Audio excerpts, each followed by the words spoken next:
ini negara-negara maju. Nah, kalau saya lihat 1/1000 artinya penduduk kita 270 juta, kita butuh 270.000 dokter. Saya mengalami kesulitan kalau saya tanya jumlah dokter di Indonesia berapa. Saya nanya ke 5 orang dapat jawabannya 7 macam yang berbeda. Jadi saya kadang-kadang bingung.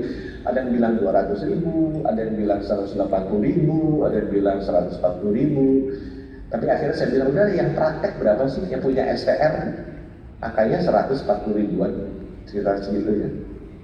Saya bisa salah juga sih, tapi saya dengar terakhir angkanya 140.000-an yang STR-nya aktif dan itu berdasarkan masukan dari seluruh kepala dinas kabupaten kota di 34 provinsi.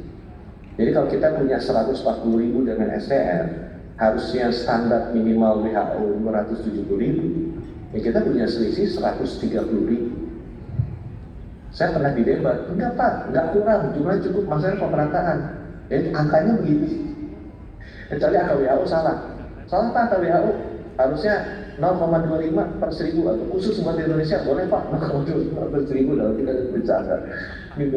Di WHO udah bilang minimal 1/1000, gitu ya. Dan saya tanya sama menteri-menteri negara lain maju itu 3/1000, gitu, atau 5/1000 ya, negara-negara maju.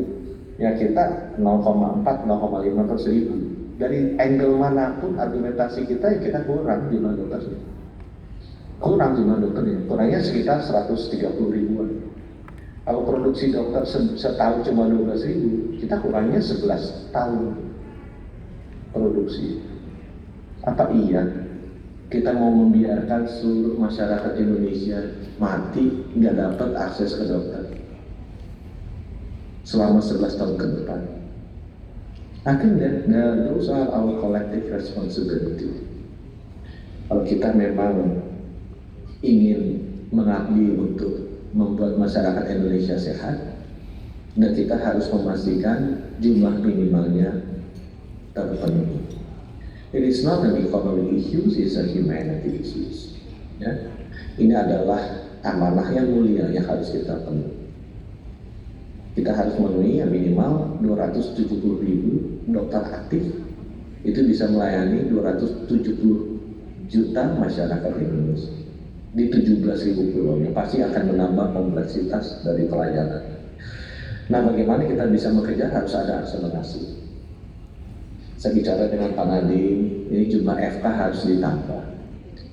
Nggak mungkin ya, saya juga sangat manusiawi ya. Orang yang lahir di Bandung, besar di Bandung, lulusan fakultas kedokteran Unpad misalnya setahun 100-nya dikirim ke Papua dan minta mereka tinggal di sana, kan nggak mungkin. Paling banyak 5%, 10% yang stay, yang lainnya kan pasti ingin kembali. Sangat manusiawi. Sehingga akibatnya apa ya, kita harus bikin fakultas kedokteran di Papua, di Maluku Utara, di Sulawesi Barat. Pak, nanti kualitasnya jelek, ini adalah tanggung jawab kita, ya, termasuk perguruan tinggi kelas A, untuk bukan hanya membangun keahlian atau standar tinggi di kota kita hidup yang sudah mewah, sudah bagus, tapi berbakti untuk mengangkat derajat fakultas kedokteran di kota lain yang jauh tertinggal untuk naik, untuk mulai dari kecil, untuk mulai dari jelek kemudian kita hidup. Tapi nggak mungkin mereka kita tinggalkan. Kita biarkan terjadi ketimpangan dari kualitas fakultas kedokteran maupun lulusan dokter. Itu tugas kita untuk membina sebagai orang yang dikaruniai Tuhan kelebihan. Jadi FK itu harus ditambah. Selain FK, saya juga baru tahu bahwa prodi itu sulitnya minta ampun, bukannya. Ya, dokternya kurang, rumah sakit pendidikannya kurang, apa yang kurang. Tapi kalau kita kembali ke misi kita untuk memberikan layanan kesehatan ke masyarakat Indonesia, kurang-kurang itu harus kita address. Nggak mungkin kita hanya mengeluh dan mendiamkan. Ya, kalau ternyata prodinya kurang, ya dibuka. Satu rumah sakit umum daerah kan butuh 7 dokter spesialis. Itu udah 40 tahun lebih nggak pernah bisa terpenuhi. So there must be something wrong. Kita nggak hanya bisa bilang, wah Pak, kurang masalah ini, masalah. We have to solve that. Aku lihat masih banyak sekali ketidakseimbangan antara penyebaran prodi-prodi dokter spesialis yang dibutuhkan seluruh Indonesia. Itu harus ditingkatkan, diperbanyak. Kolegium juga harus legowo untuk buka produk lebih banyak, KKI harus cepat tumbuhkan izinnya, Kemendikbud saya udah bicara supaya fakultas kedokteran di luar Jawa itu prodi-prodinya diperbanyak, sehingga akan lebih banyak masyarakat Indonesia, terutama dari provinsi-provinsi yang lebih tidak seberuntung kita yang tinggal di Jawa, itu bisa mengenyam pendidikan kedokteran. Saya nanya hampir ke semua ibu, nggak ada yang nggak ingin anaknya jadi dokter. Saya nanya semua ibu-ibu di seluruh provinsi, nggak ada yang nggak ingin anaknya jadi dokter spesialis. Nah, sekarang ada tugas kita untuk membuka kesempatan itu dengan adil, supaya pemerataan ini terjadi. Hal yang sama juga terjadi mungkin dengan distribusi bidan, perawat, ahli lab, dan lain sebagainya juga. Tapi karena ini kan institusi pendidikan kedokteran, saya berharap bahwa bisa. Ya, saya juga dengar, oh sekarang kalau ini hanya buat fakultas negeri aja, swasta nggak boleh. Jadi kenapa swasta nggak dikasih prodi? Oh karena swasta banyak ini ya sukunya, aduh jangan gitu-gitulah. Indonesia kita udah hidup dengan Pancasila, sebaiknya kita benar-benar bekerja sama. Gimana caranya nih 130.000 ini in charge of 11 tahun. Dan itu 5 tahun yang lalu begitu juga, 10 tahun yang lalu, 20 tahun begitu juga. Artinya kan nggak ada progres. Ya ini harus kita beresin cepat, supaya benar-benar jumlah dokternya juga cukup. Dia libatkan semua private sector, perguruan tinggi swasta, perguruan tinggi negeri. Pak nanti kurang rumah sakit pendidikannya. Saya sudah bicara sama teman-teman dekan FK, ya terima kasih atas bantuannya. Rumah sakit pendidikan kita perbanyak. Aku nanti suruh semua rumah sakit praktikan saya harus jadi rumah sakit pendidikan. Cuma kan ada juga yang lucu-lucu, misalnya rumah sakit Darmais, pasien kansernya banyak kan, pusat rujukan kanker nasional. Rumah sakit PON, stroke-nya banyak kan, tapi tanya, rumah sakit PON jadi rumah sakit pendidikan stroke apa enggak? Enggak. Kenapa? Oh karena ribut. Wah, cukup jangan ribut ya, kayak parpol. Kan tugasnya kita bekerja sama, bukan bertentangan. Kenapa kalau ini prakteknya nggak di Darmais, bisa di SMP, harusnya di Darmais juga, ya. Apa radiologi bisa spesialis radiologi onkologi ya kalau bisa di seluruh Indonesia ada, itu nggak usah di Jakarta saja. Sehingga dengan demikian ya itu tadi ya rumah sakit pendidikannya bisa makin banyak. Dan saya akan bilang nanti rumah sakit swasta boleh juga di rumah sakit pendidikan, karena kita membutuhkan percepatan. Pak nanti kualitasnya jelek, itu tugas kita untuk memperbaiki. Jangan nanti kualitasnya jelek itu menjadi alasan untuk kita tidak mau memperbanyak. Ya harusnya kita perbanyak tapi dengan memperbaiki kualitasnya. Karena nggak mungkin kualitas itu sama antara yang tinggi dengan yang bawah. Siapa yang bilang Bapak mau punya dapat dokter kualitas jelek? Aku bilang lebih baik dokter kualitas jelek daripada sama dokter. Itu kan karena sekarang banyak daerah-daerah nggak dapat akses ke dokter, tidak ada dokter, ada yang lulus. Aku bilang mendingan dapat dokter yang sedikit kualitasnya nggak usah sepintar-pintar teman-teman yang ada di UI atau UNAI atau UGM Undip 4 gitu. Tapi seenggaknya mereka sudah mendapatkan minimal standar yang cukup dibandingkan dengan tidak ada. Ya.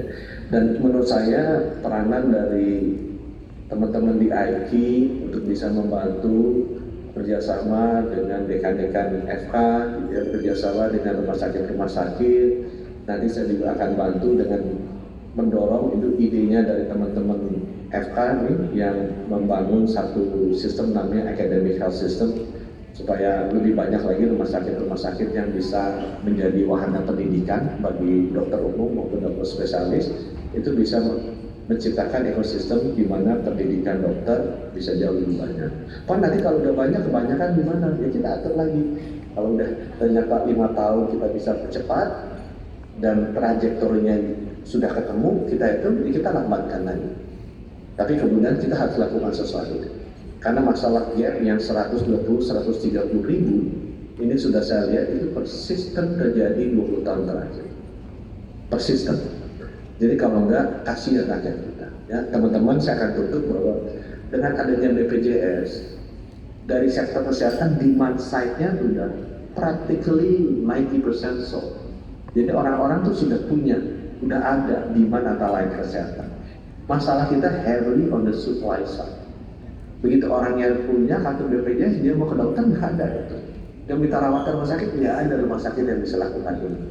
Nanti saya bisa share gimana kita mau melakukan layanan masang ring aja kateter di 34 provinsi. Saya baru tahu nggak bisa ya. Baru 28 provinsi yang bisa. Nggak punya alat. Udah beli alatnya, 6 lagi sudah 34 provinsi bisa. Bisa berapa cepat? 1 tahun Pak bisa. Ya udah cepat beli alatnya. Pak dokter spesialisnya nggak ada. Jadinya gitu.